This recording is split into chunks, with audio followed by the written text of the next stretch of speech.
When you think about ancient Egypt, your mind likely wanders first to the pyramids, or perhaps the glittering mask of Tutankhamun.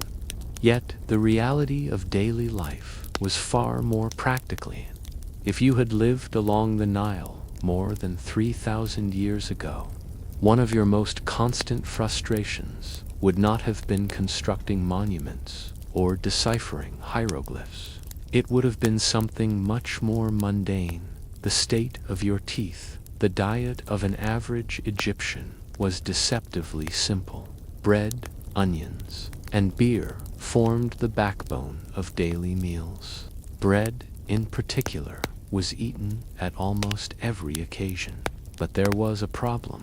The bread was ground from grain, using stone corn-slat slabs, over which women would tirelessly crush wheat and barley. This grinding process introduced tiny fragments of quartz and grit into the flour. Imagine chewing on bread that was more like very fine sandpaper. Every bite slowly filed away the enamel of your teeth. Day after day, year after year, Egyptians consumed bread filled with invisible stones. The result was inevitable. Even skeletons of nobles and priests who had access to the finest food show teeth worn down to the roots, abscesses that tunneled into bone, and jaws riddled with infection. Pain was not an exception. It was the expected state of life, and so Egyptians sought relief. They did not have the luxury of modern toothbrushes lined with nylon bristles, but they had creativity. The first toothbrushes were nothing more than twig sticks chewed until their ends frayed into soft bristles. Archaeologists have found remnants of these wooden tools, often made from trees thought to have medicinal properties. Some were dipped in water, others in fragrant resins. By rubbing them along the teeth, Egyptians hoped to scrub away the grainy remnants of their bread. But twigs were only the beginning. To combat foul breath and aching gums, Egyptians developed powders precursors to toothpaste. These powders were mixtures, ground and combined with careful ritual. Records from later medical papyri describe recipes that sound more like alchemy than dentistry. A blend of crushed rock salt, dried mint, peppercorns, and the petals of fragrant flowers. Others contained ingredients stranger still: ashes of ox hooves, powdered eggshells, and even ground pumice. Imagine dipping a chewed stick into such a concoction and rubbing it along aching gums. It was rough, perhaps even painful, but it was better than nothing. What is most remarkable is that these remedies predate other civilizations' attempts at dental hygiene by centuries. In a way, Egypt was experimenting with the first toothpaste thousands of years before the idea would resurface in modernity. But to understand why they bothered, you must picture the social world of the Nile. The Egyptians valued appearance not merely in clothing or jewelry, but in scent and cleanliness. Bathing was frequent, perfumes abundant, and cosmetics central to identity. To them, foul breath was not only uncomfortable, it was a social problem. Priests, for example, were required to maintain ritual purity, shaving their entire bodies and cleansing multiple times daily. Their mouths, too, had to be purified before approaching the gods. In this world, a mouth rinsed with aromatic herbs was not trivial, it was a spiritual duty. You can imagine an Egyptian scribe preparing for temple rituals, carefully chewing a twig dipped in natron, a naturally occurring mineral salt. The bitter taste lingered, but so too did a faint sense of freshness. To the gods, this was not vanity, but respect. Still, questions remain.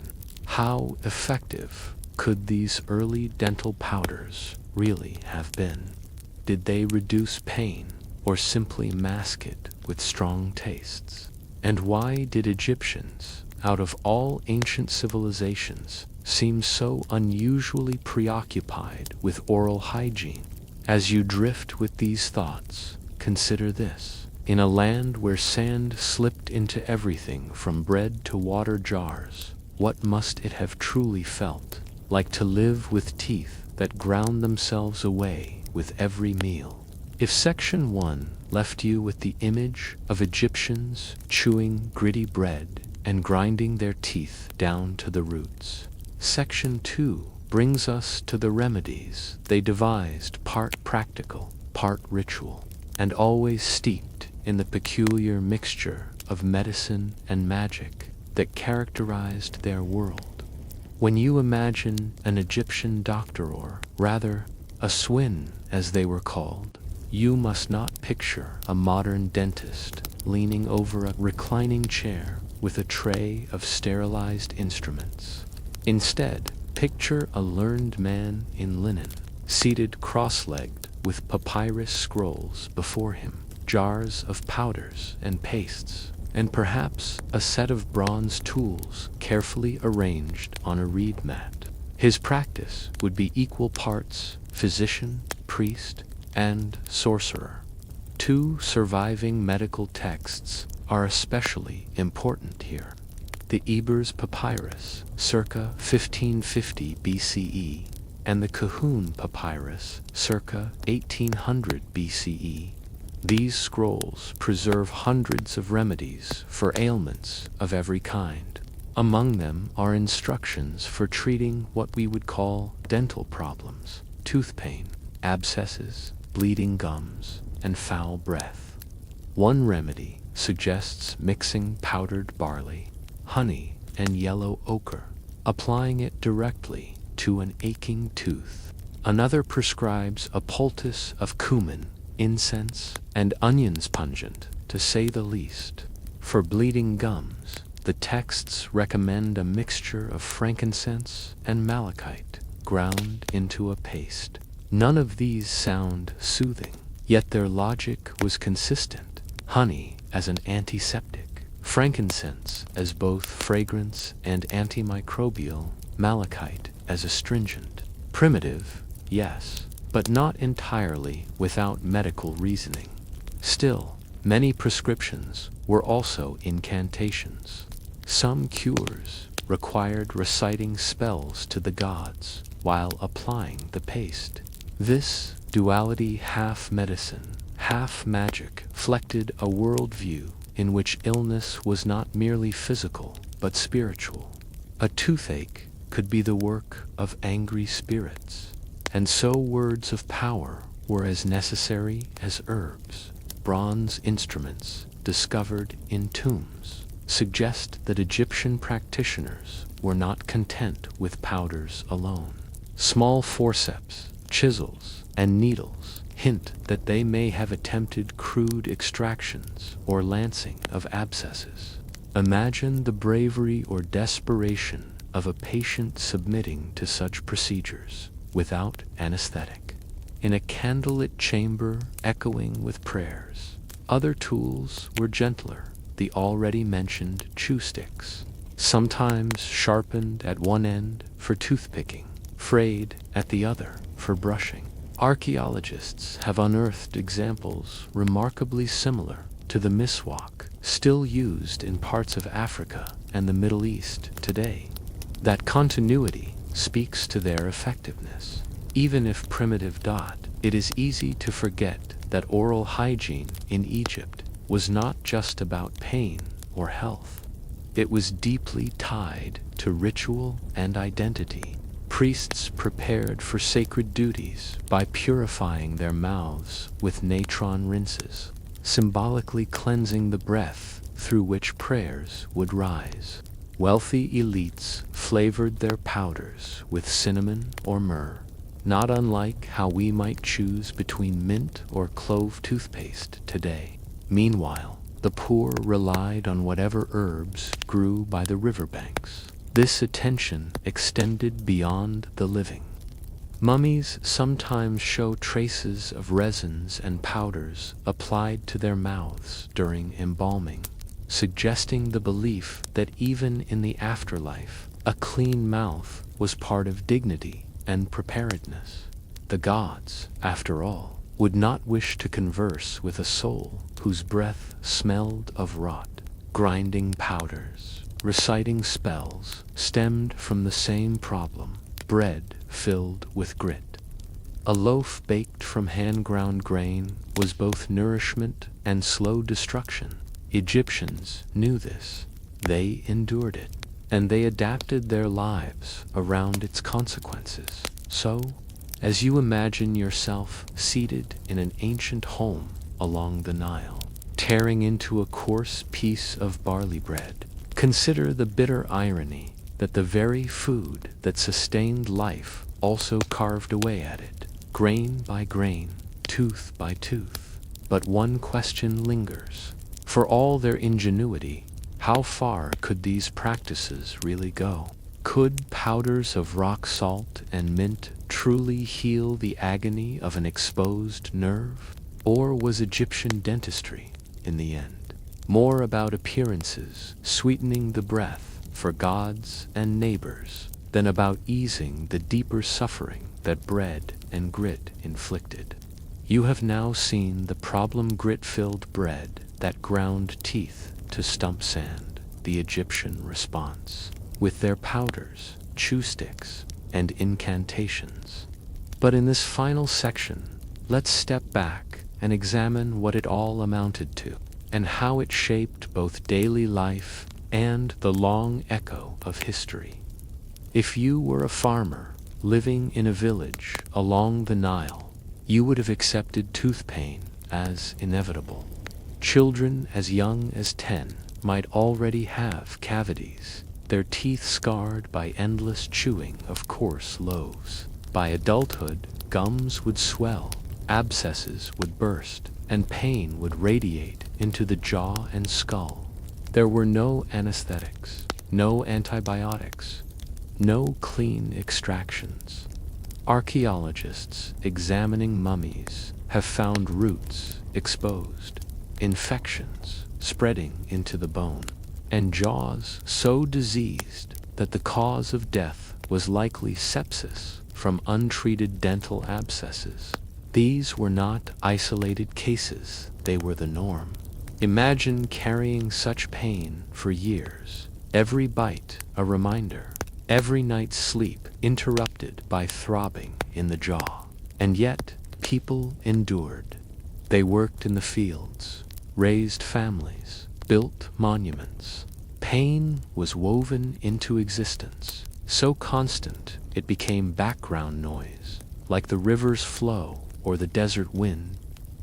For the wealthy, life was not entirely different, though they had more elaborate remedies.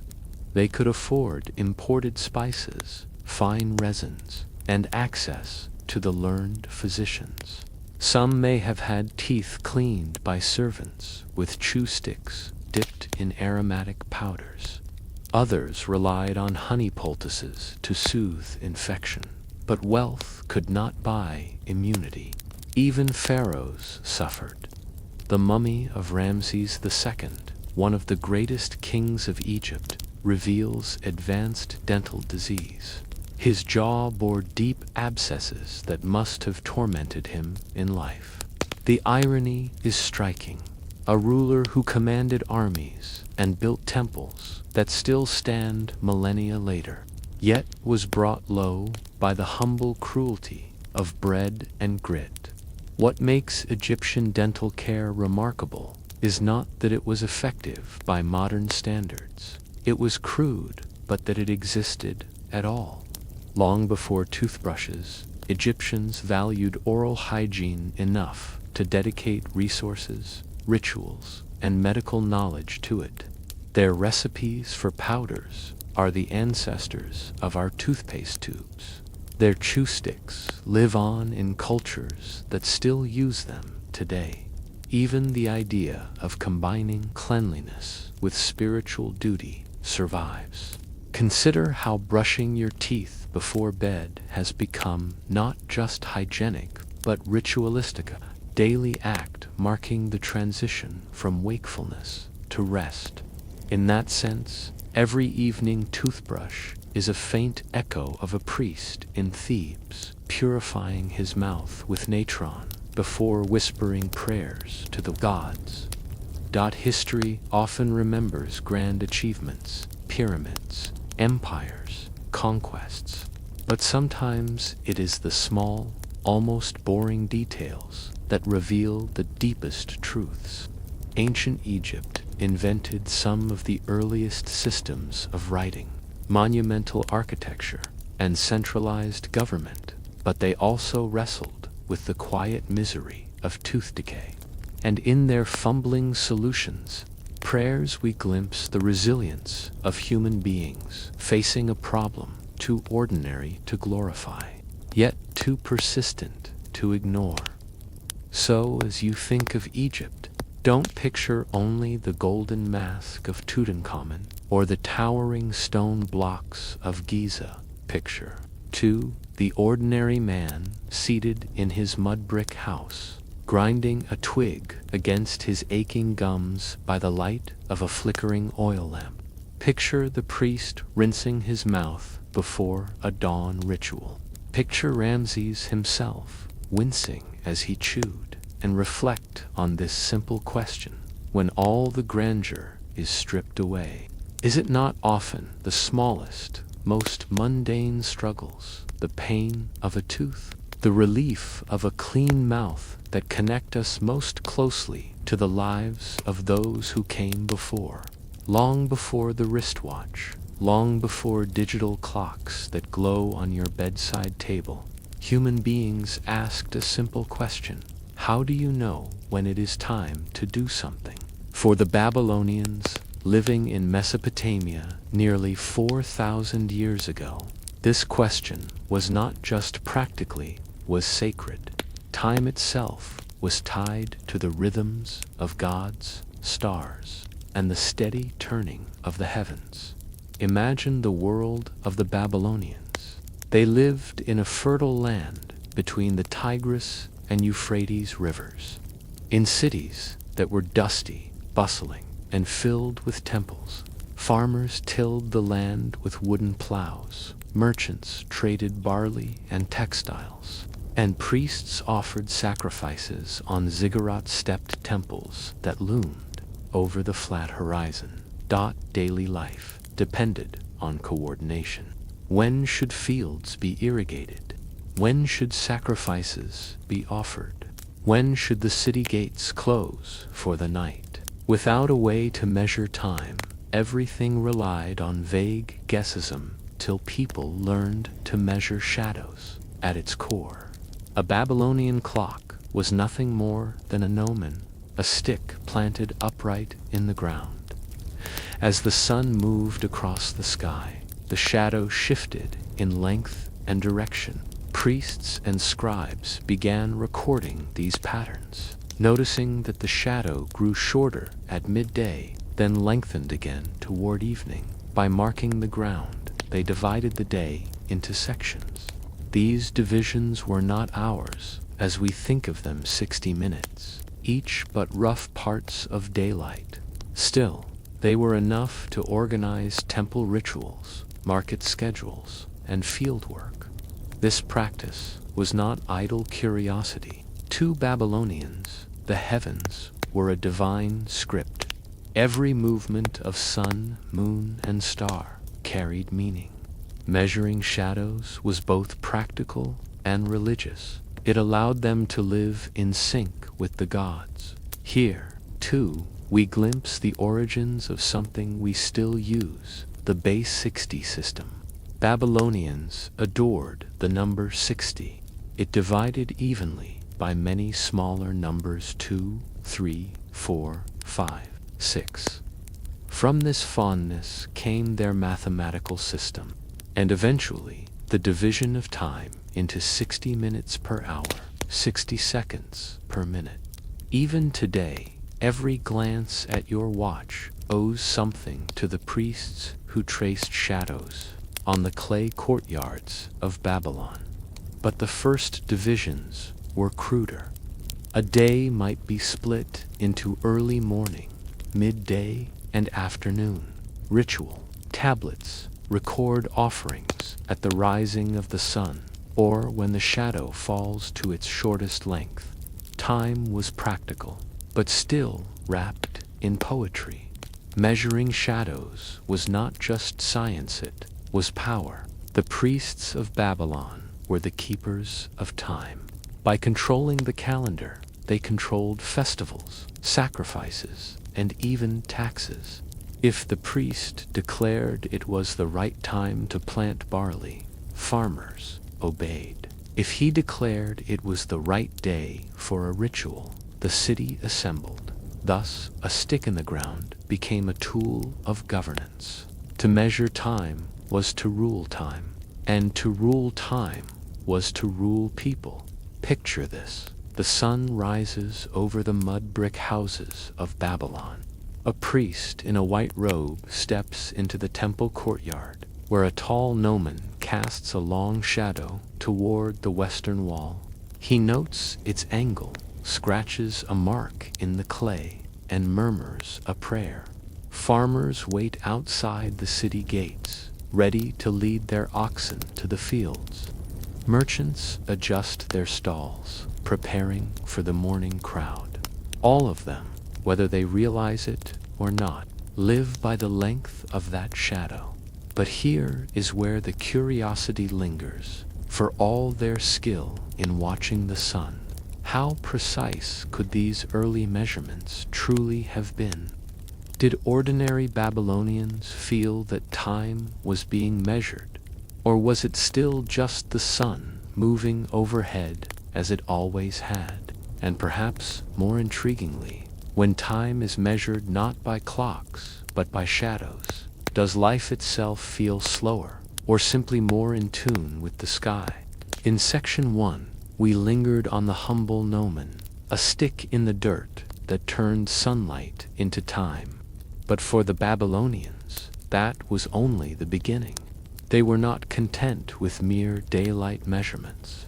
Instead, they lifted their eyes to the night sky, building one of the first great systems of astronomical timekeeping. The ziggurats of Babylon were not just religious monuments, they were practical observatories.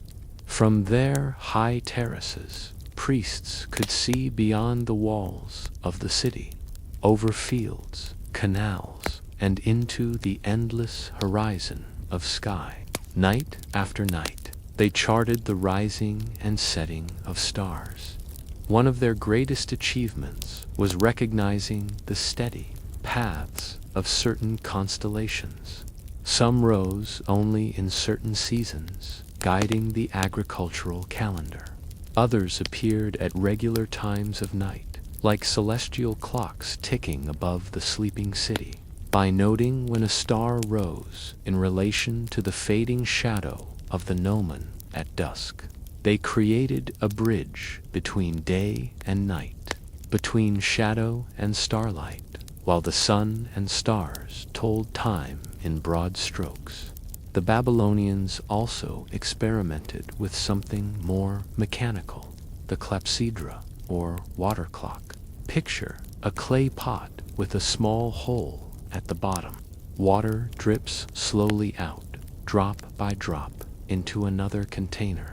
By marking levels on the inside, one could measure intervals, even when the sun was hidden. The water clock was not perfect. The flow varied with temperature and the size of the hole. But for priests tasked with precise timing of nighttime rituals, it was invaluable.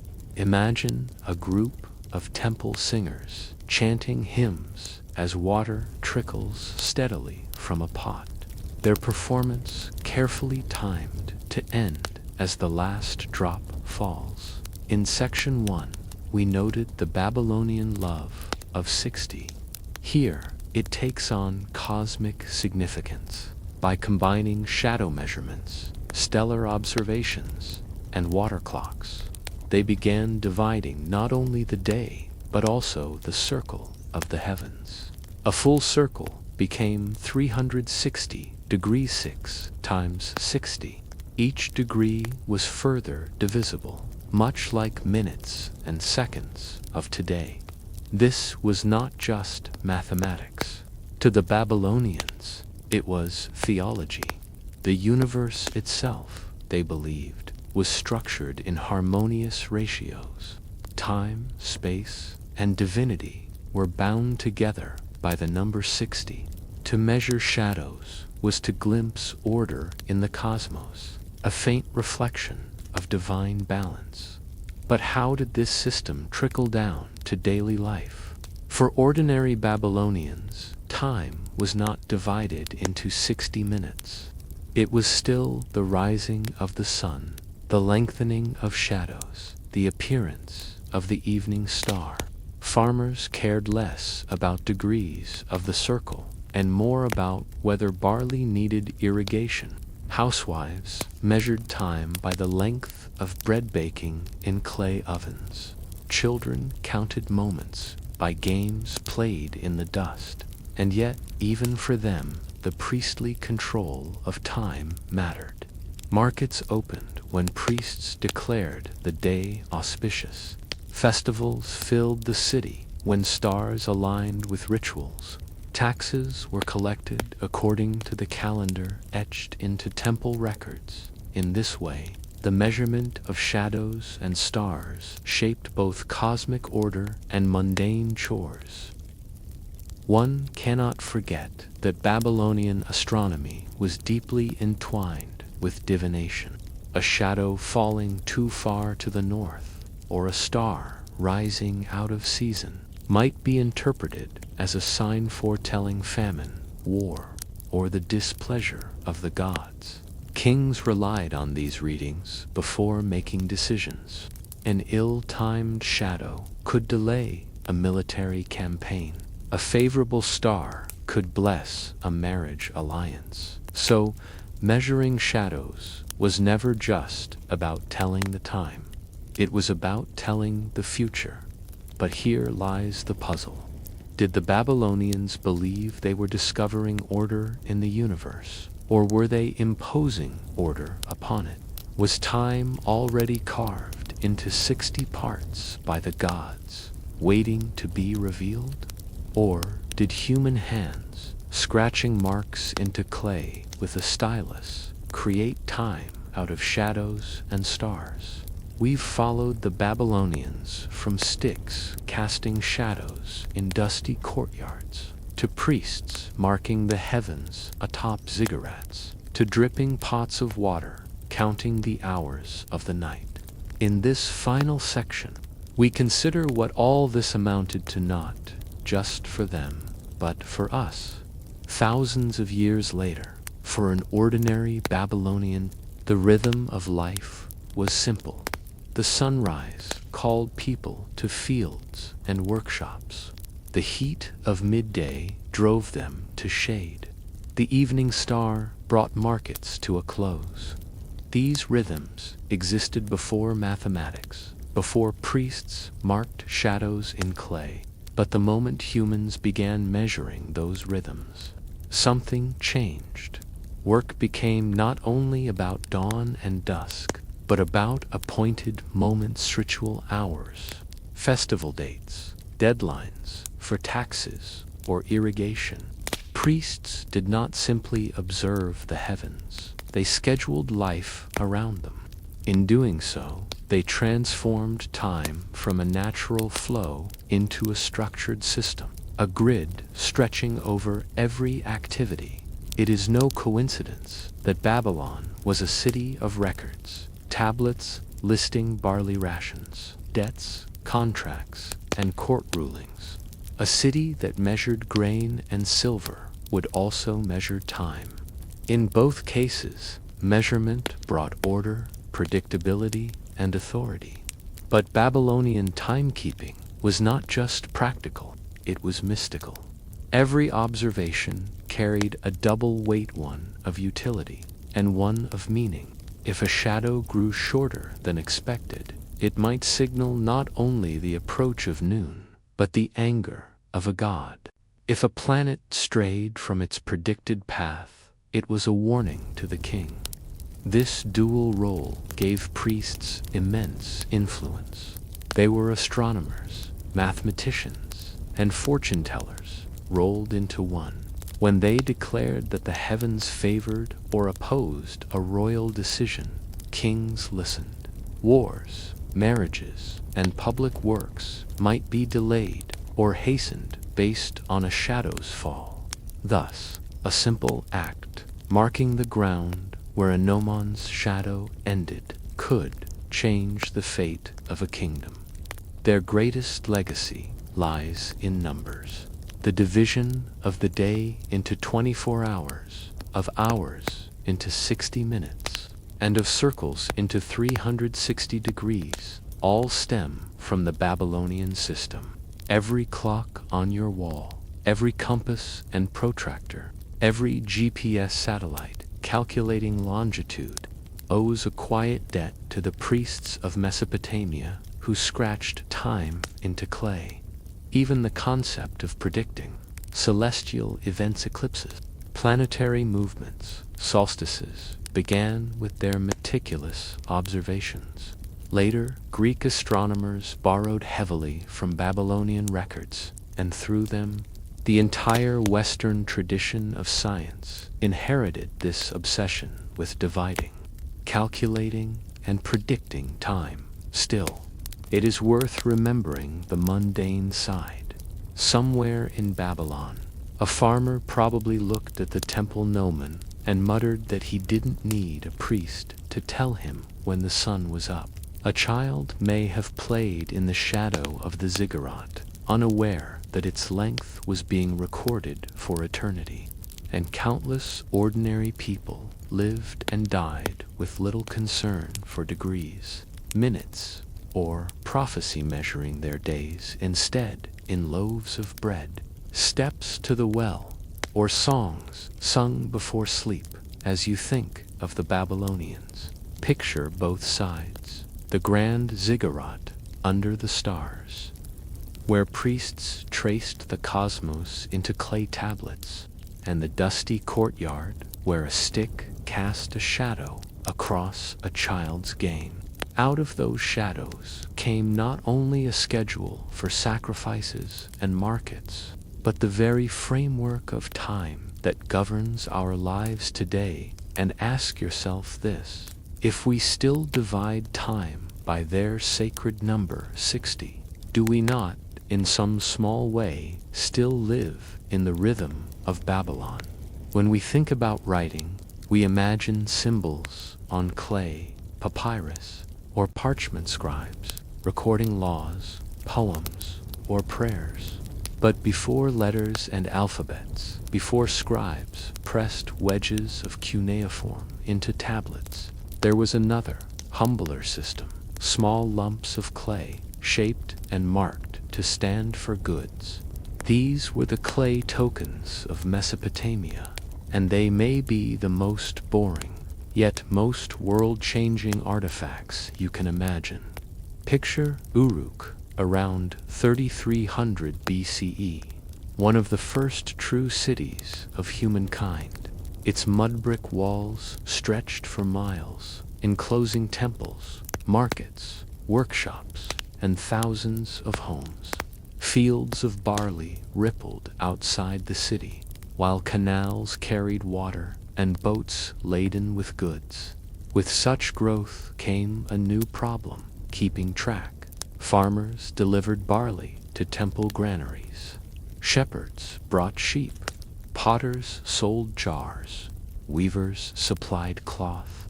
How could temple administrators remember who had given what and how much was owed in return?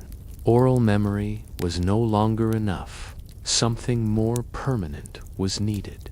The solution was wonderfully simple. Administrators shaped little tokens out of clay, each representing a specific item. A small cone might mean a measure of grain. A sphere could stand for a jar of oil. A flat disc might equal 1 sheep. Instead of saying, "I owe you 10 sheep," a priest could hand over 10 small discs of clay. These were durable, portable, and most importantly objective. You didn't need to trust someone's memory. You could point to the tokens. In this way, abstract thought was born. A lump of clay became not just clay, but an idea placeholder for a thing in the real world. That leap from object to symbol was the seed of writing itself. As trade grew, so did the complexity of tokens. To keep transactions secure, tokens were sometimes sealed inside hollow clay spheres called bulla. The sphere was baked shut and stamped with a seal impression. If someone wanted to verify the contents, they could break it open. Imagine a shepherd delivering 30 sheep to the temple. He receives 30 tokens. To make sure he cannot cheat, the tokens are sealed inside a clay envelope marked with his seal. Later, when the temple needs to confirm the deal, they break open the bulla and count. It was a system of trust, proof, and accountability. Primitive paperwork. Over time, scribes realized they didn't always need to store the tokens inside. They could simply press the shapes of the tokens into the outer clay surface of the bulla before sealing it. A cone pressed into clay stood for grain, a disc for sheep, a wedge for oil. Eventually, the impressions alone were enough. The tokens themselves were no longer required. This small shift from three-dimensional objects to two-dimensional impressions was revolutionary. It marked the first steps toward cuneiform writing. The act of recording became lighter, faster, and more abstract. Imagine you are a farmer bringing barley to the granary in Uruk. You walk through crowded streets, the smell of bread baking and goats bleating in pens. At the temple gate, a scribe inspects your baskets. For every measure of barley, he hands you a small clay cone. Later, when you want oil in return, you give back the cones, and the priest exchanges them for jars. It is dull, transactional, bureaucratic, but in its dullness lies genius. Without tokens, the flow of goods in the city would grind to a halt. With them, Uruk could function as the world's first metropolis. And here is the curious thought.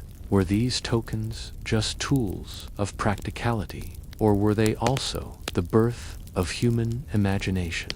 Did the people of Uruk realize that every lump of clay they exchanged was more than a record? It was the first spark of writing, the first step toward literature, law, and history itself. In Section 1, we saw how clay tokens served as the earliest stand-ins for goods, turning lumps of earth into symbols of grain, oil, or sheep. Now, in this section, let's widen the lens. How did this dull, bureaucratic system actually work in practice? And what did it mean for the people who lived in Uruk and beyond? At the heart of Uruk stood the great temple complexes, with their ziggurats rising like stairways to the sky. These temples were not only spiritual centers, they were also warehouses, banks, and offices. Farmers delivered barley to temple storerooms. Shepherds drove herds into temple pens. Craftsmen deposited jars, textiles, and tools. The temple redistributed these goods.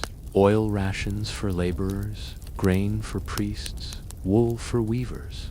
But redistribution required tracking: who had delivered what, who was owed, and how much remained in storage.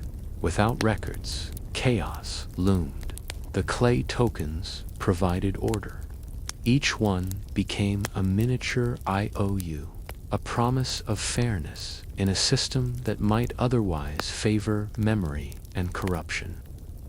Yet tokens were not light conveniences. Picture a major transaction, hundreds of sheep, or entire fields worth of barley. To represent them, one needed hundreds of clay pieces. These were heavy, fragile, and awkward to carry. The physicality of bureaucracy was exhausting. Imagine a merchant trudging through the city with a basket not of goods, but of clay symbols for goods. This weightiness may explain why the bulla system emerged. By sealing tokens in clay envelopes, transactions could be condensed and secured. Still, the reliance on clay meant that Mesopotamian administration was literally grounded in the earth. Bureaucracy was not abstract. It was heavy, dusty, and tangible. With tokens came specialists, scribes. These men, and occasionally women, trained for years to master the system. They memorized the shapes of tokens, the goods they represented, and the methods of sealing and verifying. Their job was not glamorous, but it was powerful. Whoever controlled the tokens controlled the flow of goods and, thus, the city's wealth. Scribes did more than count. They organized schedules for laborers, calculated rations, and mediated disputes. If one farmer claimed to have delivered 20 baskets of barley, but the temple held tokens for only 15, the scribes' clay records decided the truth. In this way, clay became law. The gradual shift from tokens to impressions and, once scribes began marking clay tablets with impressions instead of storing tokens, the system suddenly expanded. A tablet could carry dozens of records without needing hundreds of loose pieces. Soon, impressions turned into stylized marks, pressed with reeds, the birth of cuneiform. Thus, the dull practice of counting sheep gave rise to written language itself. Literature, law codes, epic poetry all trace their ancestry to these tedious clay counters. The Epic of Gilgamesh, one of the world's earliest great works, would never have existed without the bureaucracy of barley and sheep. For ordinary people, tokens were simply part of life. A shepherd might never think about their historical importance. To him, they were proof he had delivered his flock. A potter might resent the tokens demanded by temple officials, yet rely on them to claim his share of grain. Children perhaps played with discarded pieces, unaware that they held the seeds of civilization. The tokens themselves are silent, small, unremarkable. Yet, in their silence lies an enormous transformation. The shift from a world where memory ruled to one where records endured. And so we must ask, was this invention driven by necessity or by imagination? Did the people of Uruk truly believe they had discovered something profound, or did they simply want to avoid arguments over sheep and barley? Perhaps history's greatest revolutions begin not with lofty visions, but with tedious disputes over who owes what. We have followed the clay tokens of Uruk from their humble beginnings as symbols for sheep and jars of oil, to their use in bulla and the slow transition toward written impressions. In this final section, let's consider what these small, dull objects meant for the broader story of humanity. Before tokens, trust relied on memory and reputation. A farmer promised that he had delivered his barley, and his neighbors vouched for him. But as communities grew into cities, memory became unreliable. Tokens solved this problem. They held memory in clay. A transaction could be recalled days, months, even years later. not because anyone remembered, but because the tokens persisted. This shift, though mundane, was monumental. History itself could not exist without records. Oral memory fades. Clay endures. With tokens, humanity took its first step toward permanence. It is tempting to think of civilization as monuments, art, and conquest.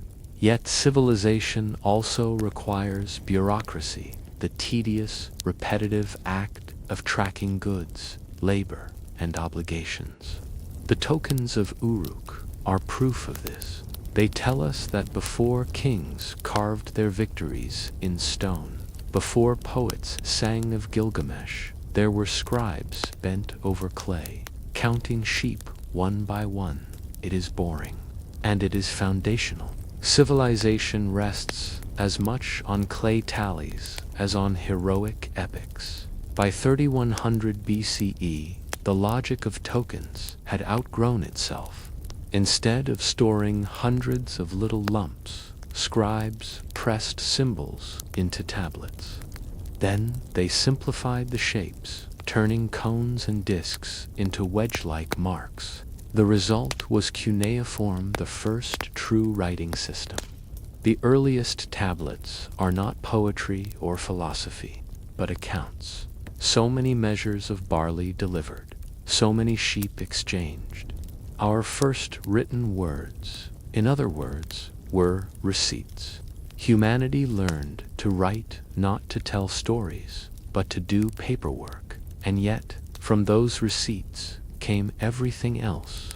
Over centuries, cuneiform grew beyond accounting to record myths, laws, and wisdom. Without clay tokens, there would have been no Gilgamesh, no Hammurabi's code, no recorded history at all. What makes these tokens strange is how unimpressive they look today. If you saw one in a museum, you might mistake it for a game piece or a child's discarded toy. They are small, plain, and rough, and yet each one whispers the beginning of abstraction, the idea that one thing can stand for another, that symbols can hold meaning, that memory can be externalized.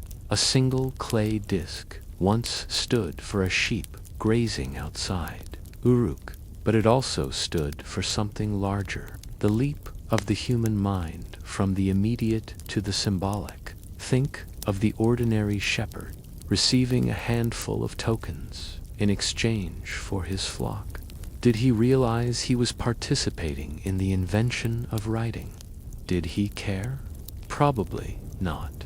For him, it was simply the paperwork of his day.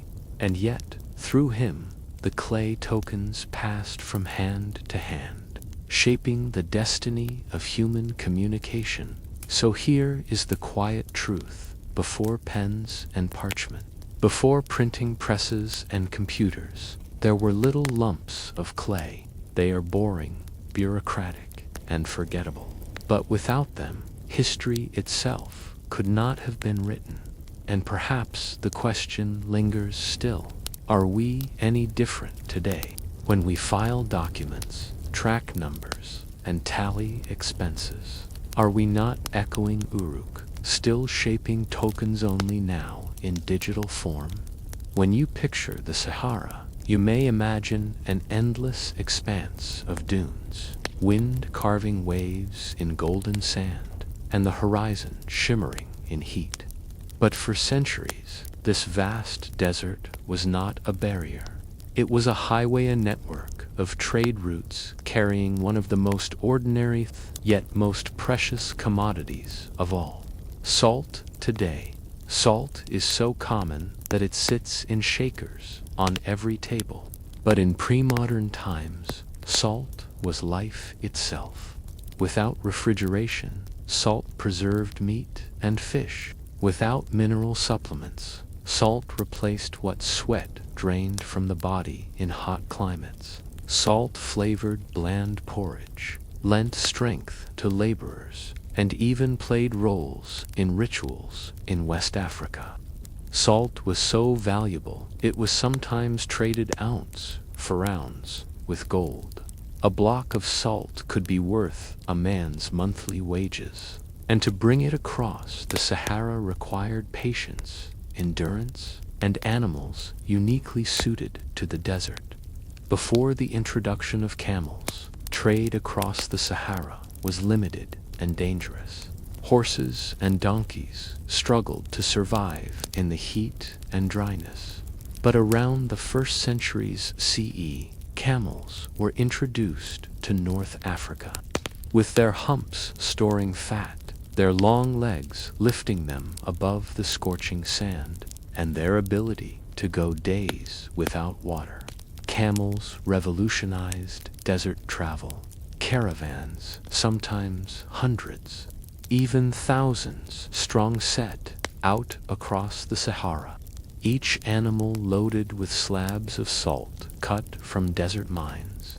Their slow, deliberate pace became the heartbeat of trade, the rhythm by which cities rose and markets thrived. One of the most famous sources of Saharan salt lay at Tagaza, in present-day Mali. Workers there hacked massive slabs of salt from the desert floor, stacking them into rectangular bricks.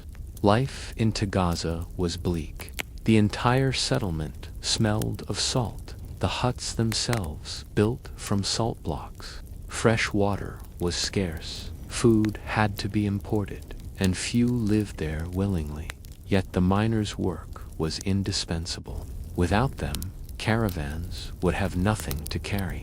From Tagaza, salt bricks moved north to the Maghreb and south toward the kingdoms of Ghana, Mali, and Songhai. Imagine joining a caravan. At dawn, traders load the camels, tightening ropes around heavy slabs of salt. The animals groan, then shuffle into line. By midday, the sun blazes, and the caravan stretches like a thread across the sand. Travelers sip sparingly from leather water bags, knowing that the next well may be days away at night. Fires flicker as men huddle around bowls of millet or dried dates, their conversations carried away by desert winds. The air is quiet, broken only by the groaning of camels and the crunch of shifting sand. It is slow, monotonous, and perilous. Yet this was how wealth moved across continents slab by slab, step by step. But here is the thought to carry with you. How did such a boring substance, something you sprinkle absent-mindedly on your food, become the lifeblood of empires? And what must it have felt like to stake your survival on carrying stones of salt across an endless desert sea? In Section 1, we imagined the desert caravan setting out with its groaning camels and burdens of salt. Now, in Section 2, we will follow that salt to its destination's bustling markets, powerful kingdoms, and the hands of ordinary people whose lives quietly depended on this dull but vital trade. By the 9th century CE, the trade in salt had woven together vast networks across Africa. In the south lay the great West African kingdoms, Ghana, then later Mali and Songhai. These empires sat astride the southern ends of the trade routes, commanding access to gold mines and agricultural hinterlands in the north. Cities like Sigi-Messa and Marrakesh connected the Sahara to Mediterranean markets. Between them stretched the desert, crossed by caravans loaded with salt one way, gold and goods the other. Salt fed the empires of gold, and gold in turn made rulers like Mansa Musa legendary in wealth. And yet, the grandeur of empires rested on the unglamorous reality of salt blocks strapped to camels. Few places illustrate this better than Timbuktu. a city that became a crossroads of cultures and trade. Picture the market square, merchants shouting, camels unloading, piles of salt bricks stacked high.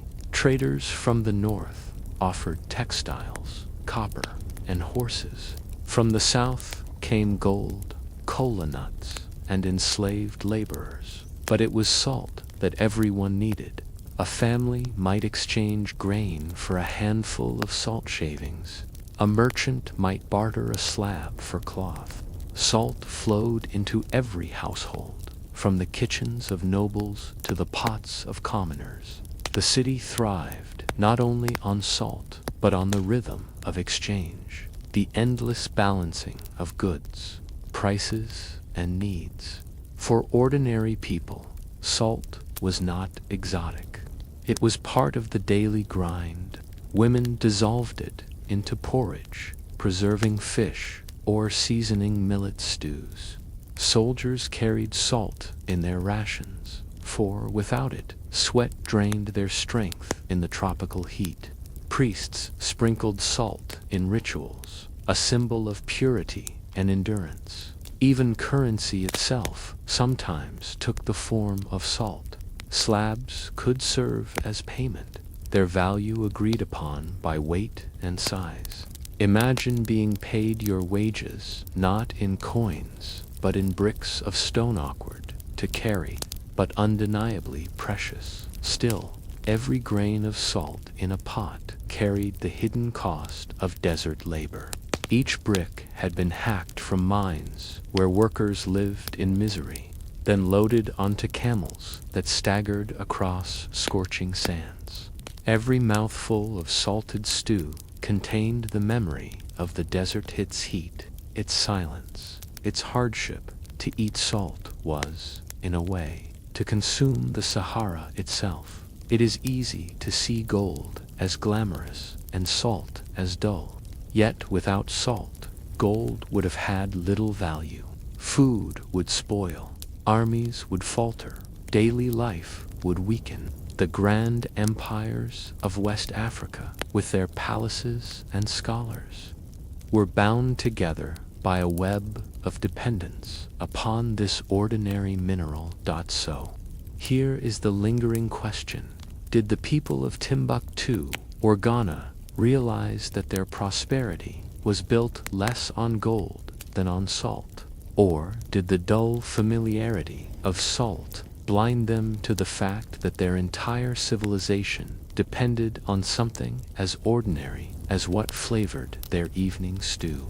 We have followed the salt from mines to caravans, from caravans to markets, and from markets into daily life.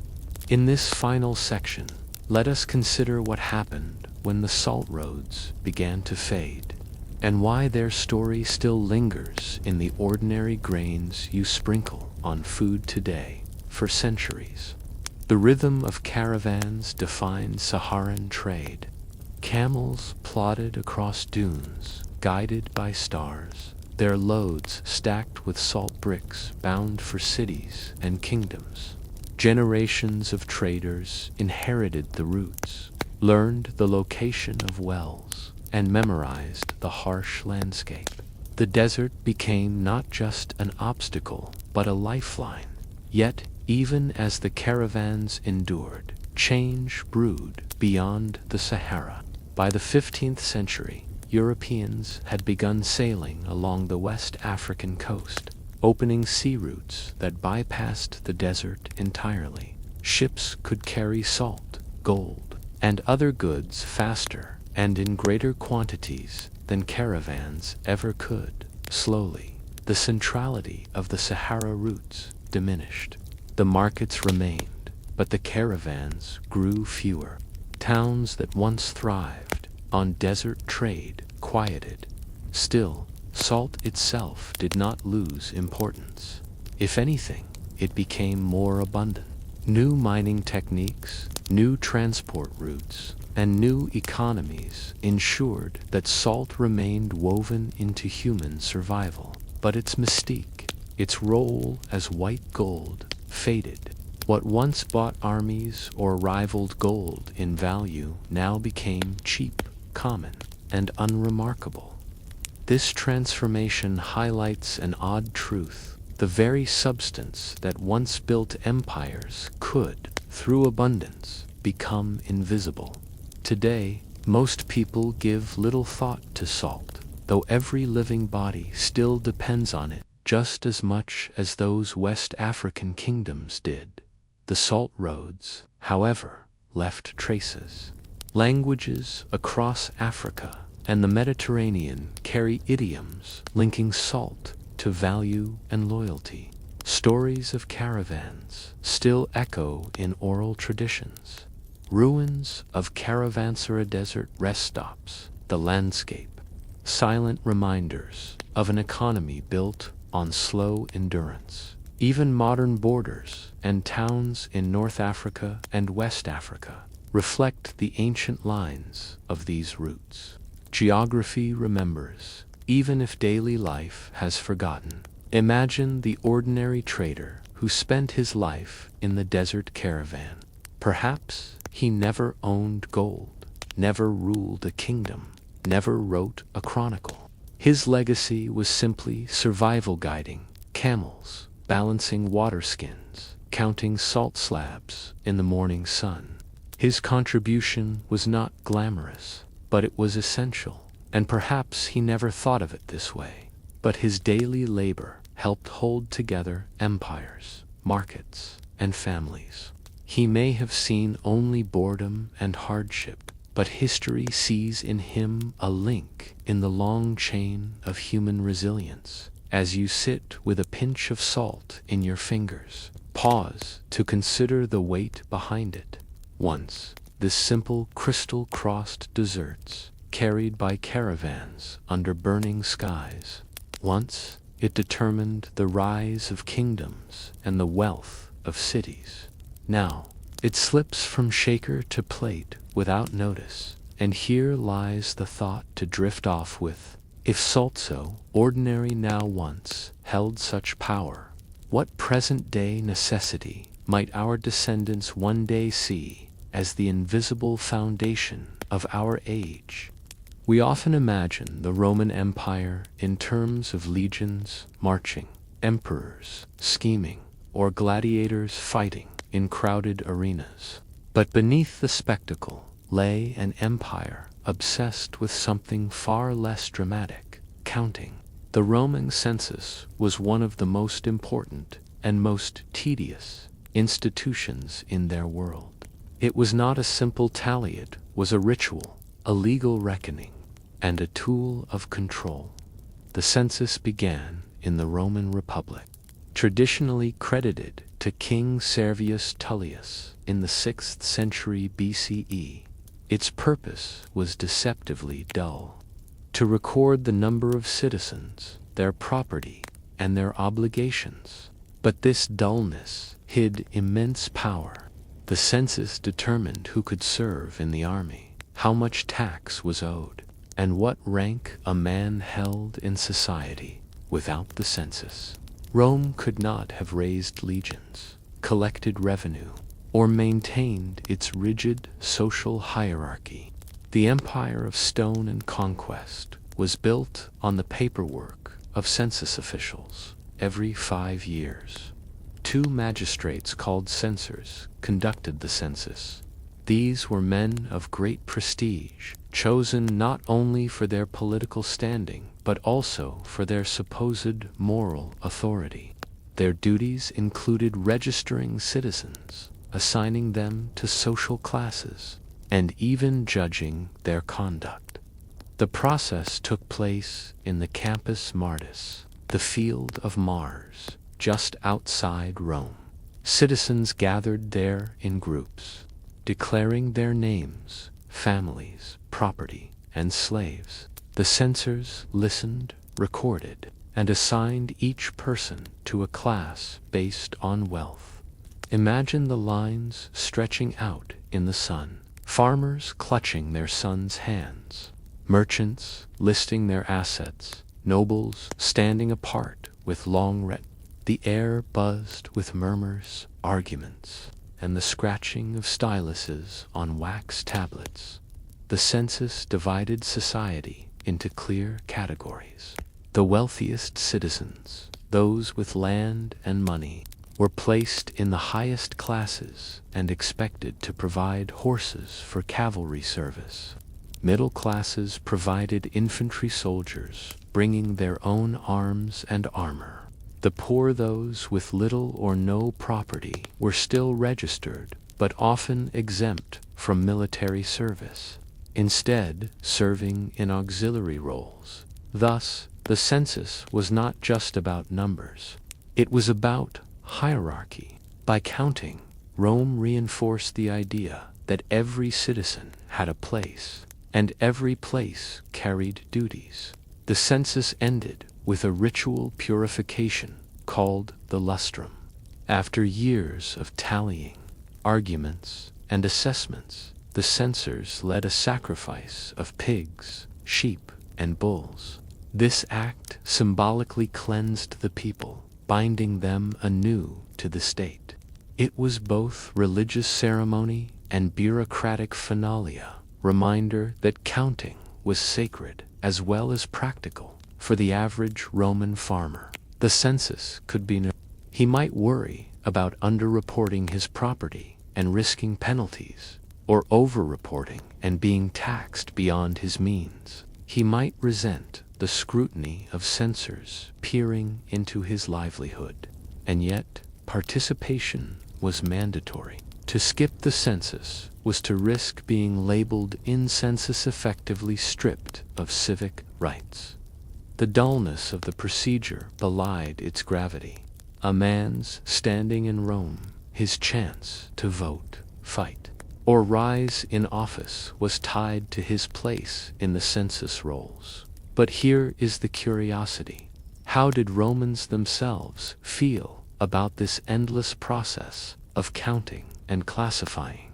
Did they see it as an honor, a duty, or simply a tedious intrusion into their lives? And if an empire depended so heavily on tallying its citizens, was Rome, at its heart, built as much on numbers as on swords? In Section 1, we explored the origins and ritual of the census. Now let us turn to its mechanics, the sheer labor of counting millions of people across a sprawling empire, and the ways in which those numbers shaped politics, taxation, and daily life as Rome expanded from a small city-state to an empire stretching from Britain to Egypt. The census expanded with it. At first, only Roman citizens in Italy were counted, but eventually, provincial populations were drawn into the system, though not always equally. Citizenship itself became a prized status, and the census was both a proof and a privilege by the early empire.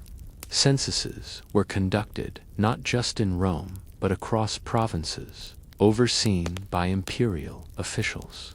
Tablets from Egypt, for instance, preserve household declarations, names, ages, occupations, even the status of slaves.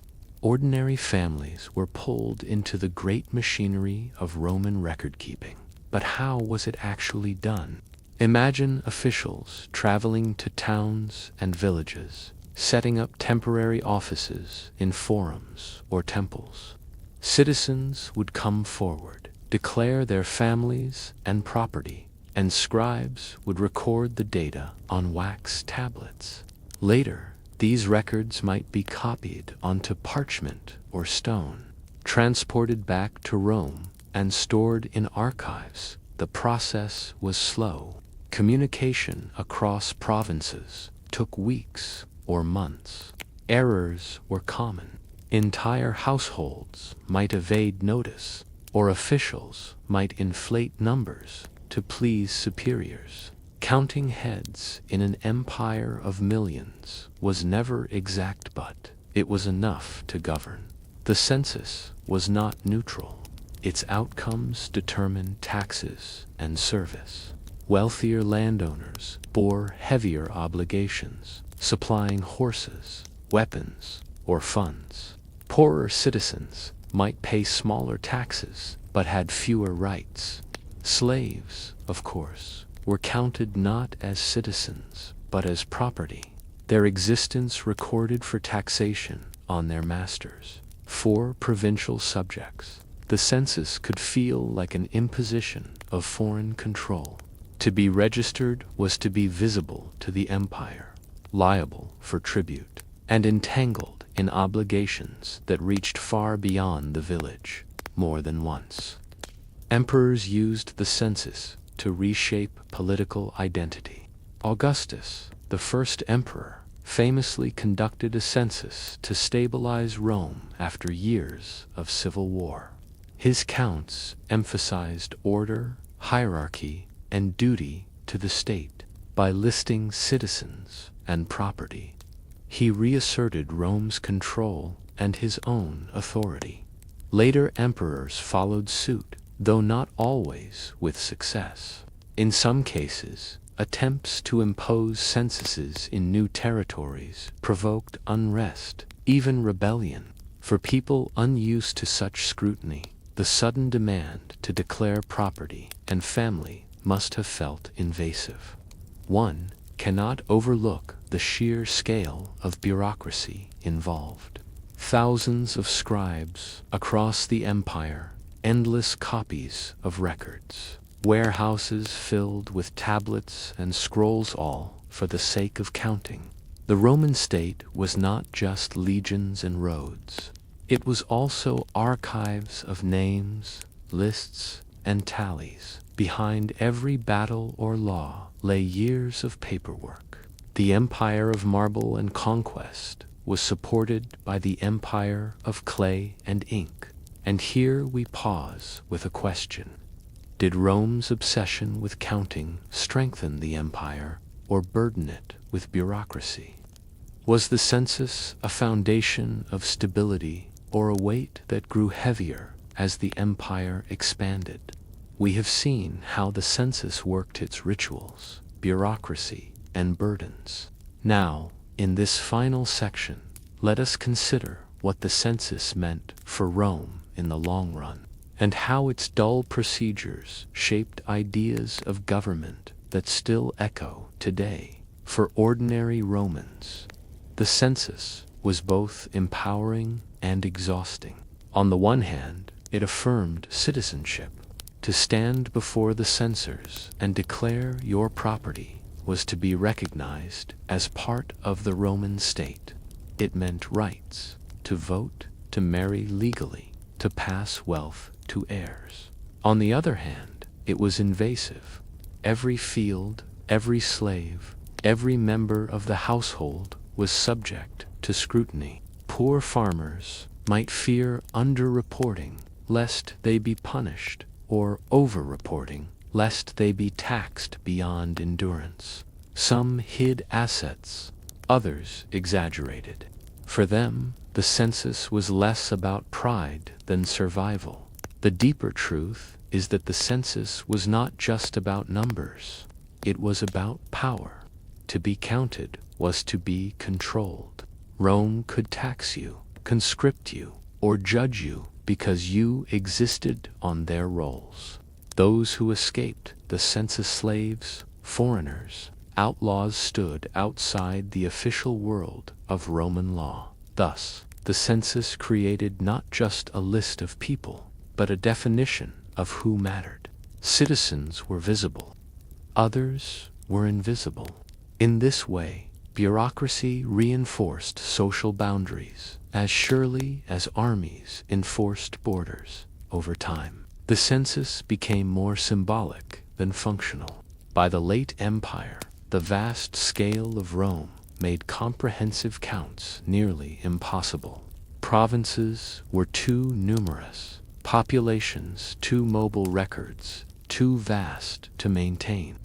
Some emperors relied more on estimates than precise tallies, and yet the ritual persisted. Even when its accuracy faltered, the idea of the census remained central to Roman identity. To be Roman was, in part, to be counted. Rome's census outlived Rome itself. Medieval kingdoms inherited the practice of tallying subjects and property. Modern governments still conduct censuses, though with far greater precision. Every 10 years, when forms arrive at households, or when officials knock on doors, we are reenacting a practice begun in the dusty fields outside Rome more than 2,000 years ago. Even our language remembers. The very word census comes from Latin censor, to assess, to judge, to count. People is not only to number them, but to evaluate their place in society. So, when you think of Rome, do not picture only its legions or emperors. Picture, too, the long lines of citizens on the Campus Martis, waiting their turn to declare their households. Picture the censors with their tablets, scratching notes in wax. Picture the farmers, merchants, and laborers whose lives were measured, valued, and taxed by a system that was as tedious as it was powerful.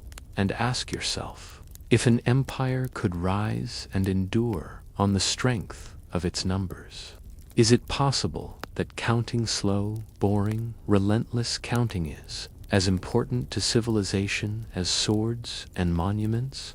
When we imagine the Tang dynasty of China, 618 to 907 CE, we often think of its golden age poetry, flourishing under Li Bai and Du Fu, dazzling Buddhist temples, or the bustling capital of Chang'an, filled with merchants from across Asia. Yet hidden behind the splendor was a quieter achievement, one of the most sophisticated postal systems of the ancient world. And at its heart were the unsung figures of history, the postman of the Tang. An empire as vast as Tang China stretched from the deserts of Central Asia to the rice fields of the South. To govern it required more than armies and taxes. It required communication. Orders from the capital had to reach provincial governors. Reports from distant garrisons had to flow back to the emperor. Without reliable mail, the empire could unravel. Thus, the Temps built and maintained a system of relay stations, couriers, and official messengers. It was not glamorous, but it was the nervous system of the state. Every 30 to 40 kilometers, each station kept fresh horses, supplies, and accommodations for couriers. When a postman arrived, exhausted from the road, he could exchange his tired horse for a fresh one, eat a meal of millet or rice, and continue without delay. This relay system allowed messages to move remarkably quickly. An urgent dispatch could travel hundreds of kilometers in a matter of days. For comparison, ordinary travelers might take weeks to cover the same distance. Who were these men entrusted with the emperor's mail? Many were low-ranking soldiers or commoners conscripted into service. Their lives were difficult, long rides through rain, snow, or desert heat. The constant risk of bandits, the pressure of carrying documents whose loss could mean severe punishment. Yet they were essential. A single courier on horseback, galloping through the night with an oil lamp swinging by his saddle, carried the words of the Son of Heaven himself. He was an invisible thread holding the empire together. The imperial post was not for ordinary citizens. Farmers could not send letters to cousins across the province, nor merchants to distant partners. The network was reserved for government business, edicts, tax records, military orders. Occasionally, emperors allowed scholars or envoys to use it, but for the most part, the system existed to serve the state. Still, one can imagine the emotions tied to those messages. A general in the West reading orders to hold the frontier, a governor receiving notice of new taxes, a court official trembling as he read a reprimand from the emperor. All of it depended on the quiet endurance of the postmen. Picture the life of a courier. He wakes before dawn, mounts his horse, and sets out on the dusty road. He passes farmers bent over rice paddies, children chasing chickens in village lanes, monks chanting in roadside temples. By midday, he arrives at a relay station, eats quickly, swaps horses, and continues. At night, he sleeps briefly on a reed mat, the official packet always within reach. Then he rises and rides again. Day after day, season after season, his life is measured not by poetry or politics, but by the steady rhythm of hooves on the road. And so, as you picture this dusty rider carrying scrolls across mountains and rivers, you might wonder, did he ever think of the words inside those documents? Or was his life one of pure endurance, defined by the journey rather than the message? In Section 1, we followed the postman galloping along dusty roads, stopping at relay stations, and carrying the words of the emperor. In this section, let us step back and look at the machinery behind him, the bureaucracy, discipline, and quiet efficiency that made the Tang postal system work. By the height of the Tang dynasty, the empire maintained thousands of kilometers of official roads. Along these routes, nearly 1,600 relay stations were scattered across mountains, plains, and deserts. Each station required horses, food, fodder, and staff. Altogether, the postal system employed tens of thousands of people cooks, stable hands, scribes, and, of course, couriers. This vast network cost the state enormous resources, but the Tang emperors considered it indispensable. Without it, armies could not be directed, taxes could not be collected, and provinces might slip into rebellion. The mail packets were more than simple letters. They were often official scrolls, sealed with cords and wax, stamped with imperial insignia. Some carried commands, others included tallies of grain shipments, tax rolls, or lists of promotions and punishments. The level of formality was immense. Even the act of opening a dispatch required careful ceremony, lest one be accused of mishandling the emperor's words. For the courier, the packet was not just a bundle of paper, but a sacred burden. Reliability was enforced through strict rules. Couriers who delayed, lost, or damaged their mail faced harsh punishments, beatings, or worse. Bandit attacks were common, and couriers were expected to defend their packets with their lives. This pressure meant that postmen rode with constant vigilance. A stumble of the horse, a sudden storm, or a wrong turn could mean disaster. Yet, despite these risks, the system endured, a testament to human persistence under bureaucratic weight. It is worth pausing on what the system was not. Ordinary farmers could not post a letter to their kin. Merchants could not use it for contracts. Unlike later postal systems, the Temps network served the state, not the people. This exclusivity reinforced the hierarchy of empire. The emperor's words sped across the land. The voices of commoners moved only as far as their feet could carry them. Communication itself became a privilege of power. Yet, even in this rigid system, small human details remain. Records mention couriers arriving at stations soaked in rain or collapsing from exhaustion. Horses broke legs and had to be replaced. Stable boys grumbled about fodder shortages. Cooks prepared bowls of millet gruel for riders who had no time for leisure. The grand machinery of the Tang Post was, in reality, thousands of ordinary lives bound together in repetitive, necessary labor. So here is the question. Was this system truly about speed and efficiency, or was it about control and visibility? Did the Tang emperors care more about the mail arriving quickly, or about reminding their subjects that even the farthest provinces remained tied, letter by letter, to the throne in China?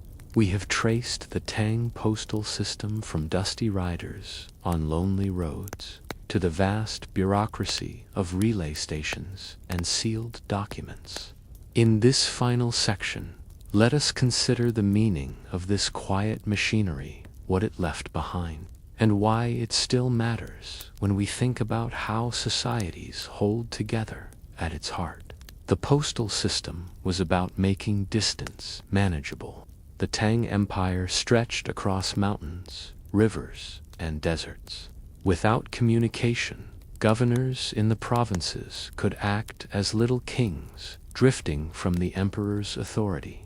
The steady rhythm of the post letters arriving, orders being read, reports flowing back reminded every official that they were part of something larger. In this way, the couriers were like invisible bridges. They tied a general on the frontier to the throne in China. They bound tax collectors in distant villages to the central treasury.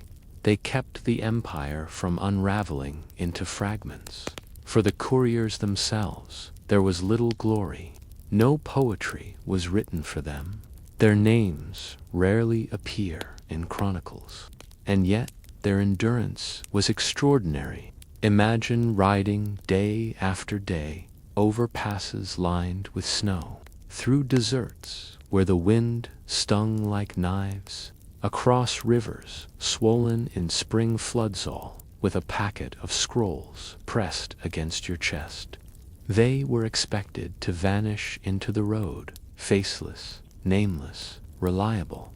But their toil made the words of emperors real. Without them, decrees would never leave the palace walls. Despite its efficiency, the system was fragile.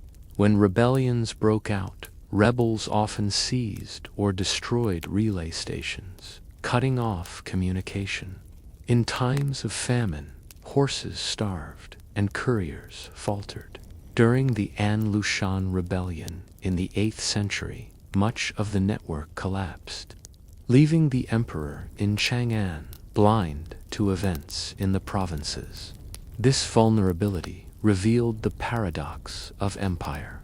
The same roads that carried mail also carried invaders. Control could vanish as quickly as it was established. The Temp system inspired successors. The Mongols would later build their Yam system of relay posts across Eurasia. Medieval states in China refined and expanded postal routes.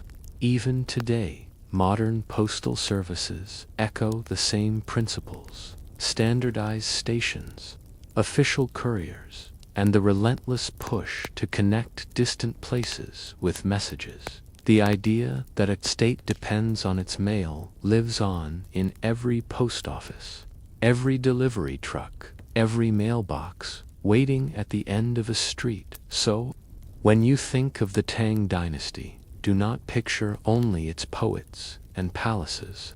Picture, too, the weary rider splashing through a muddy road at dusk, a packet of orders pressed close, his horse snorting in the cold. Picture the stable boy waiting with fodder, the cook stirring millet, the scribe marking arrivals on a ledger. An empire's greatness was carried not just by armies and scholars, but by the slow, invisible work of postmen, And perhaps the thought to drift on is this: in every age, communication is power, and those who carry messages, no matter how dull their work, quietly shape the fate of the world.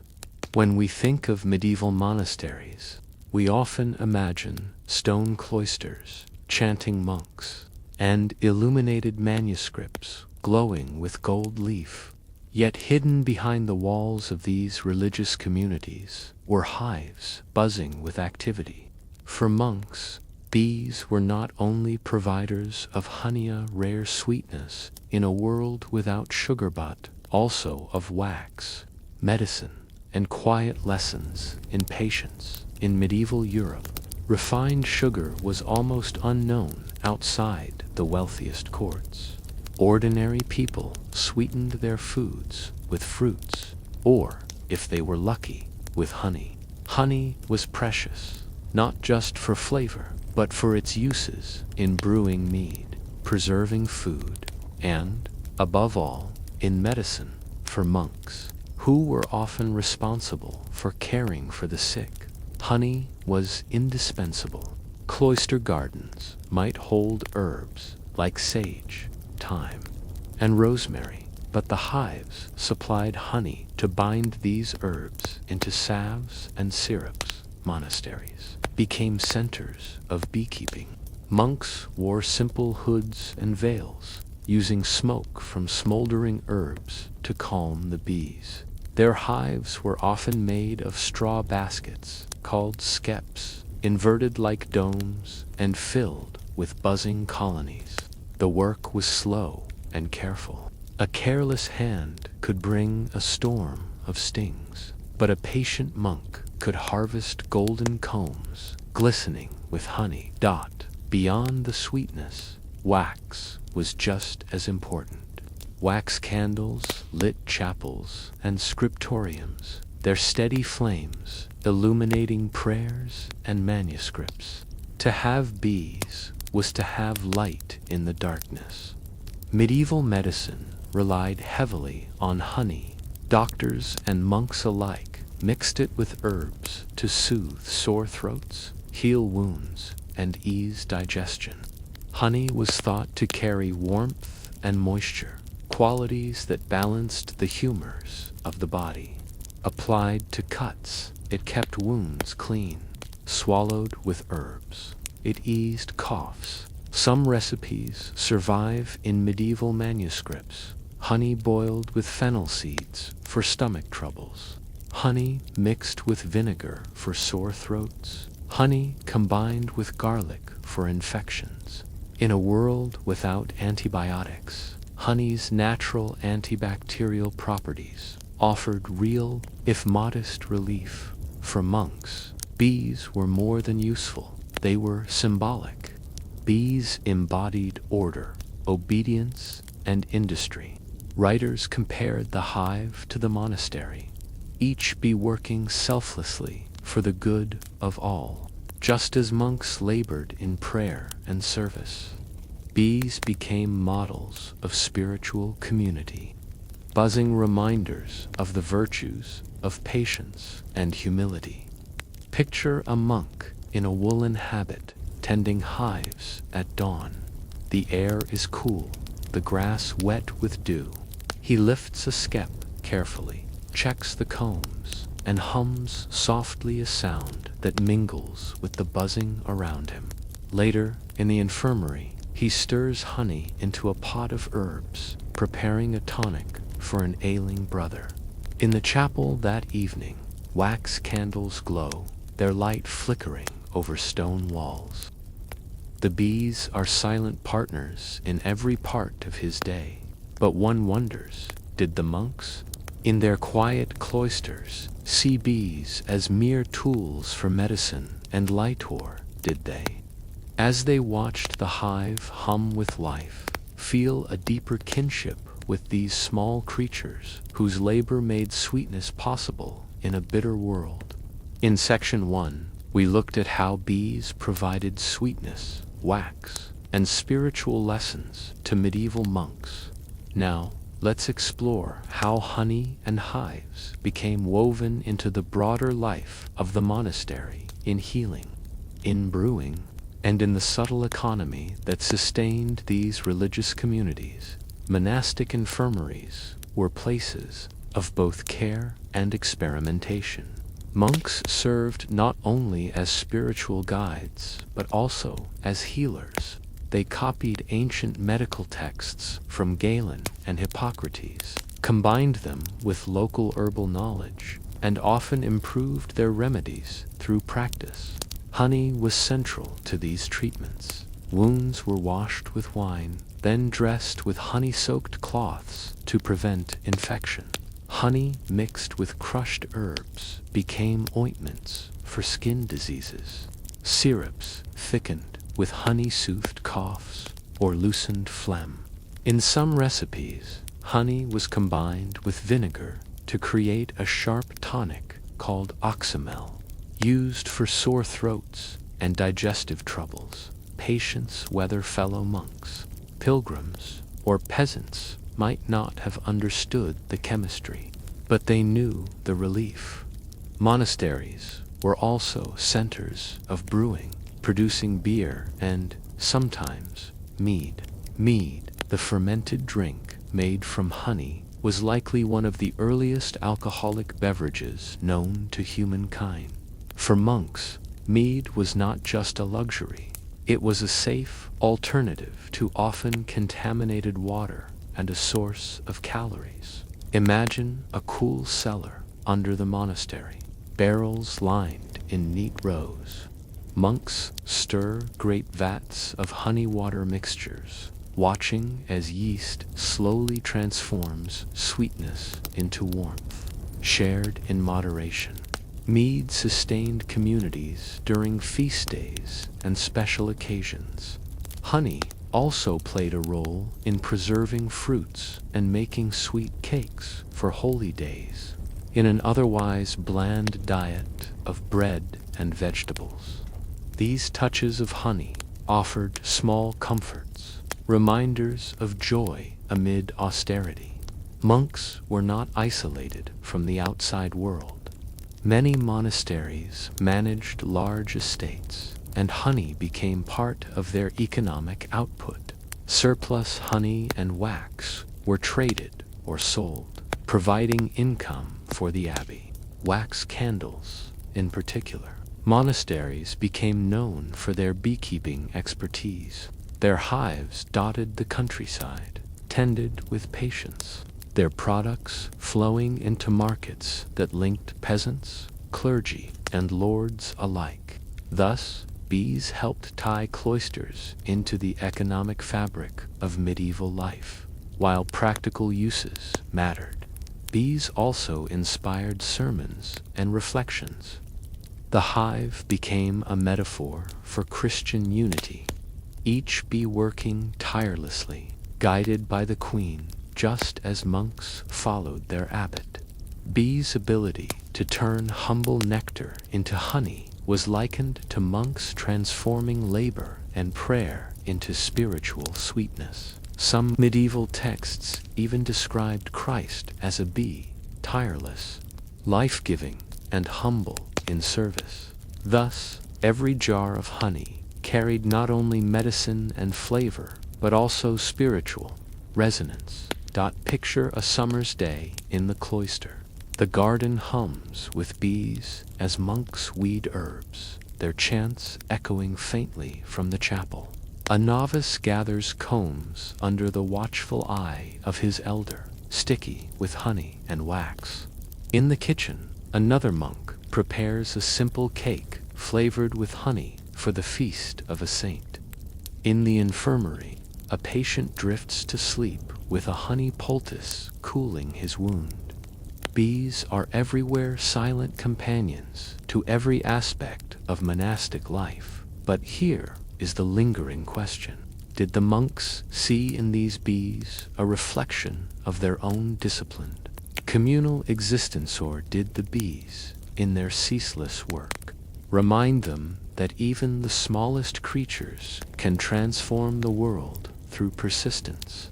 We have wandered through the cloisters, watching bees hum over straw skips, honey mixed with herbs in the infirmary, and wax candles flickering in chapels.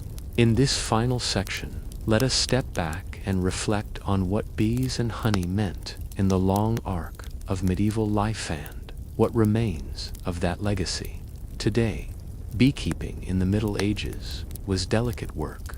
Skeps often required destruction to harvest honey, meaning whole colonies could be lost each season.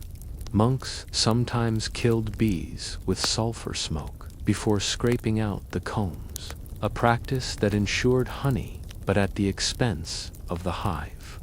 This fragility was a reminder. Sweetness came with cost. To have honey in the kitchen or wax in the chapel, labor and sacrifice were required both from monks and from bees. Honey also slipped into liturgy and ritual. At Easter, wax from bees lit the Paschal candle, a symbol of resurrection. Honey sometimes sweetened sacramental bread or flavored festive dishes for holy days. To taste honey on the tongue could be a small reminder of paradise, a sweetness in contrast to the bitterness of earthly toil. The association lingered in language and thought. Some medieval writers described heaven itself as a land flowing with milk and honey. For monks who rarely tasted sugar, honey carried not only physical delight, but also a foretaste of spiritual joy beyond monasteries. Peasants and laypeople also kept bees, though often in cruder hives. They, too, valued honey and wax, but monasteries preserved the knowledge and discipline that allowed beekeeping to flourish systematically. Monks copied texts on husbandry, refined techniques, and ensured continuity in this way. The medieval monastery acted as a living archive, not only of books and prayers, but of buzzing, winged tradition. When we eat honey today, we rarely think of monks in stone cloisters, tending hives at dawn. Yet, the practices they nurtured laid the foundation for European beekeeping traditions. Their attention to bees, as both practical creatures and spiritual metaphors, kept alive a bond between humans and insects that persists. Even the modern phrase busy as a bee echoes the same admiration. Medieval monks once felt for the hive's ceaseless industry. So, when you picture medieval monastic life, do not think only of chanting, manuscripts, or prayer. Picture also the hum of bees drifting through gardens, jars of golden honey lined in storerooms, wax candles lighting dark stone halls. Picture monks learning patience from creatures smaller than their fingertips. And perhaps consider this: in a world often bitter and harsh, was it honey, the sweetness of bees, that gave people a taste of endurance, joy, and hope? When you picture the Aztec capital of Tenochtitlan, imagine not only temples rising above the lake and causeways stretching across the water, but also a landscape of gardens that seemed to float. These were the Chinampazingenious plots of farmland built on shallow lake beds. To outsiders, they looked like islands drifting on water.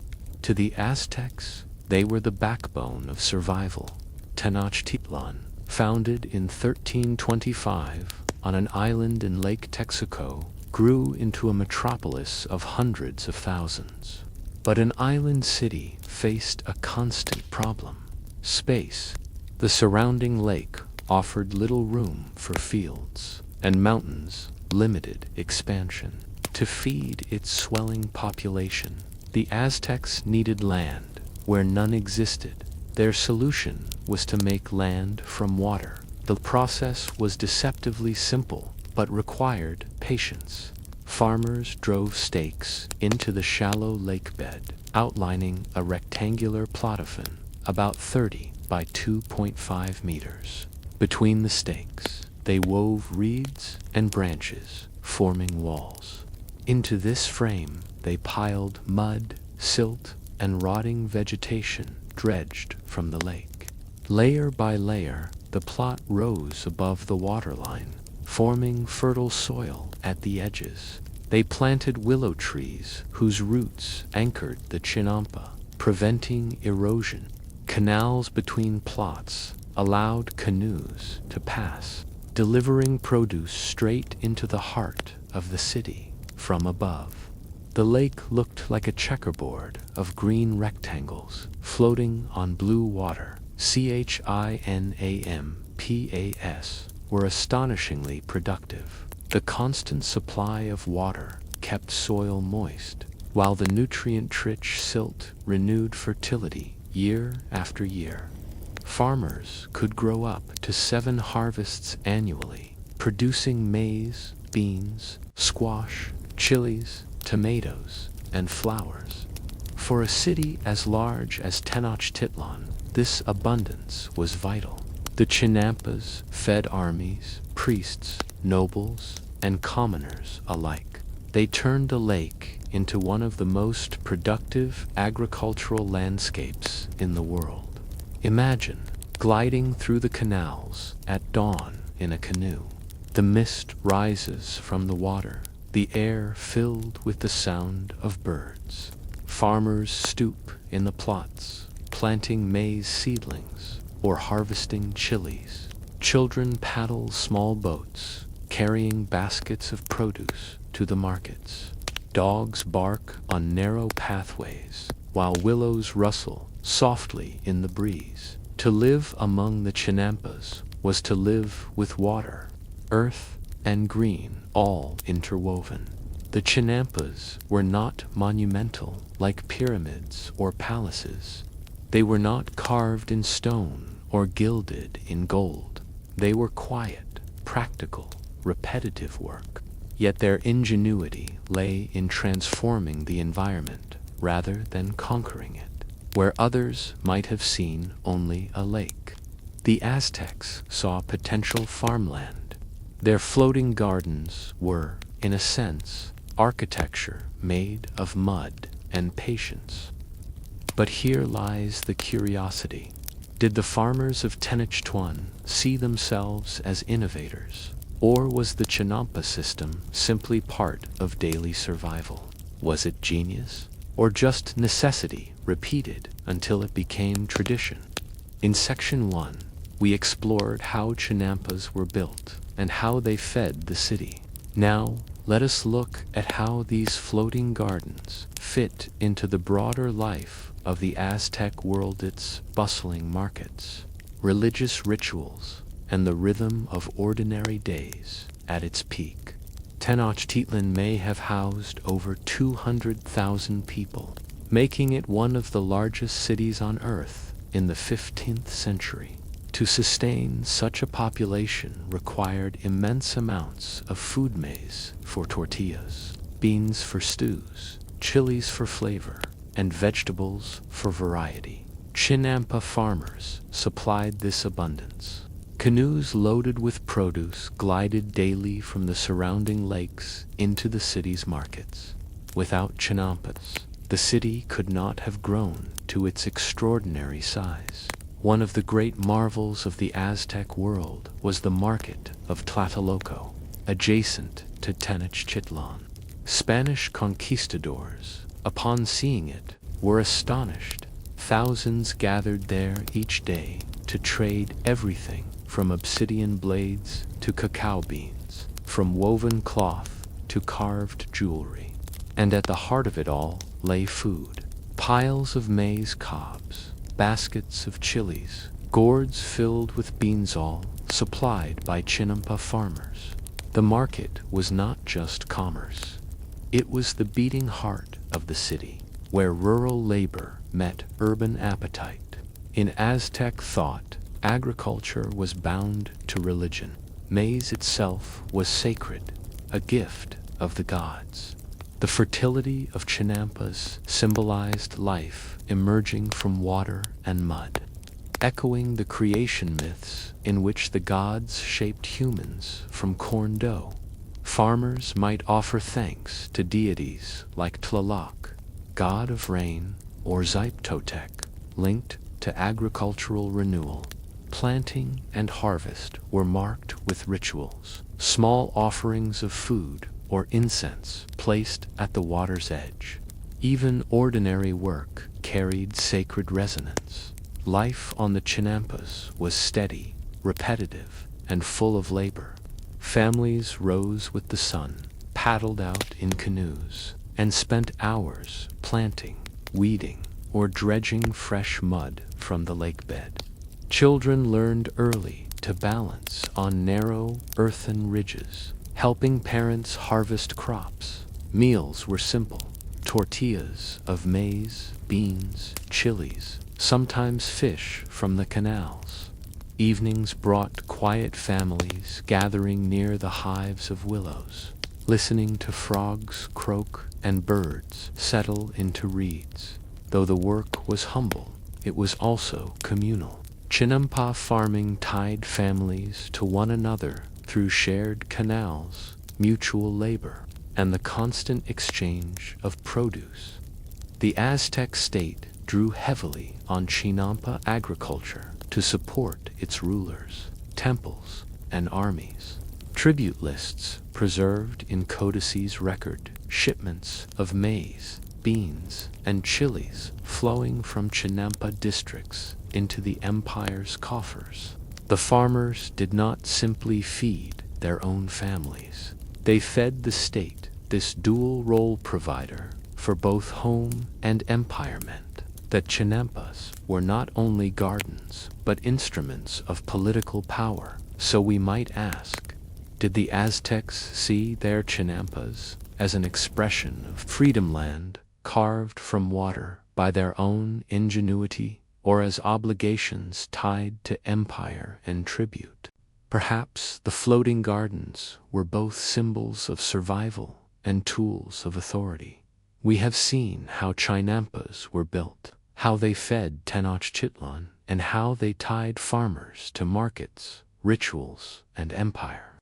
In this final section, let us look at what became of the Mand, what their legacy still whispers across history. When the Spanish arrived in 1519, they marveled at the Hernan courts compared Tenochtitlan to Venice, with its canals and floating gardens. Yet, conquest unraveled the system. War devastated the city. Canals were filled in, and the delicate balance of lake and farmland collapsed. Still, Chinampas did not vanish entirely. In areas south of Mexico City especially, Xochimilco farmers continued to tend them.